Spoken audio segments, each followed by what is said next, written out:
5 шаҳрванди Тоҷикистон дар Москва бо парвандаи омодагӣ ба амалҳои террористӣ дар солҳои 2018-2019 маҳкум шуданд. Додгоҳи дуюми ҳарбии ноҳиявӣ дастгиршудагонро ба ҳукмҳои гуногун аз 9 то 17 сол маҳкум кард. Додгоҳ Арабов Лутфуллоро ба 15 сол, Мирзоев Мирзо Маҳмудро ба 12 сол, Раҷабов Нуруллоро ба 17 сол, Хоҷаев Нуъмонро ба 11 сол, Шокиров Шодмонро ба 9 сол маҳкум кард. Ба ҳамаи маҳкумшудагон адои ҷазо дар колонияи режими сахт таъин гардид. менависад РИА Новости бо истинод ба хадамоти матбуотии додгоҳ. қайд карда мешавад ки маҳкумшудагон бо қисми 2 моддаи 205 Кодекси ҷиноятии Федератсияи Русия, яъне амали террористӣ, инчунин таҳдиди ҳамлаи террористӣ дар ҳайати гурӯҳ, омодасозии ҳамлаи террористӣ, ташкили гурӯҳи террористӣ ва гардиши ғайриқонунии силоҳ айбдор шуданд. маҳкумшудагон солҳои 2018 ва 2019 аз ҷониби кормандони ФСБ-и Русия бинобар парвандаи ҷиноӣ бофташуда дастгир карда шуданд.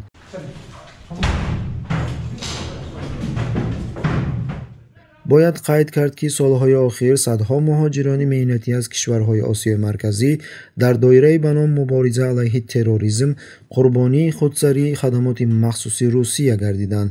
бархе аз онҳо бо ҷурмҳои бофташуда дар зиндонҳои Русия ҷазои тӯлонӣ адо мекунанд. даҳҳо нафари дигар аз ҷониби кормандони мақомоти махсус кушта шуданд.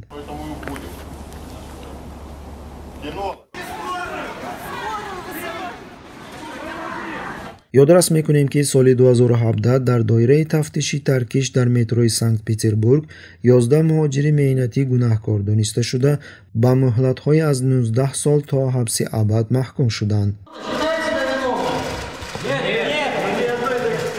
дар ҷараёни мурофиа ҳамаи онҳо изҳор доштанд ки таҳти шиканҷаи бераҳмонаи ФСБ-и Русия ҷурми ба онҳо бофташударо эътироф карданд.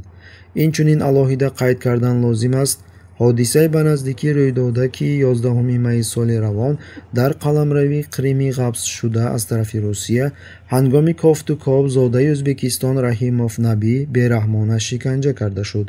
ба гуфтаи маъмурони амният, Раҳимов гӯё муқовимати мусаллаҳона нишон дод ва ҳангоми боздошт безарар гардонида шудааст. Раҳимов Набӣ қурбонии дигари муҳоҷирони меҳнатӣ аз кишварҳои Осиёи Марказӣ гардид, ки ҳангоми амалиёти махсус кушта шуд. аммо агар қаблан нерӯҳои амнияти Русия ки муҳоҷиронро мекуштанд, маъмулан онҳоро аъзои гурӯҳҳои низомӣ эълон мекарданд. ин дафъа бошад як узви ҳизби исломии сиёсӣ, ҳизби Таҳрир кушта шуд. дар ин бора хадамоти матбуотии бахши ӯзбекии ин ҳизб рӯзи гузашта изҳорот дод.